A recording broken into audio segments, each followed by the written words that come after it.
हां सर, काय घटना घडली होती? दिनांक 5/6/24च्या रात्री पोलीस स्टेशन कदीम जालना हद्दीत गणपती गल्ली या ठिकाणी SBI बँकेचं जे ATM होतं ते अज्ञात चोरट्यांनी फोडून त्यातील पैसे चोरण्याचा जो प्रयत्न झालेला होता, त्या अनुषंगाने पोलीस स्टेशन कदीम जालना येथे गुन्हा दाखल होता.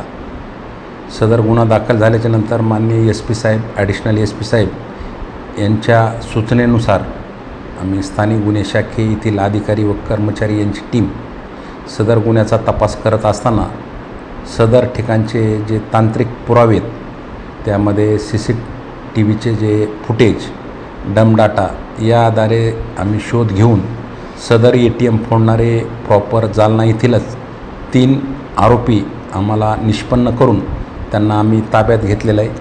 त्यांनी गुन्हा कबूल केलेला आहे. सदरचे तिन्ही जे आरोपी आहेत ते सुवर्ण कारनगर जालना येथील राहणारे असून त्यांची नावे आदित्य आनंद नवगिरे, दुसरा धनंजय अशोक उदावंत आणि तिसरा राहुल राजकुमार मुख्यदल यांनी सदरचं ATM फोडून त्यातील पैसे चोरण्याचा प्रयत्न केलेला आहे.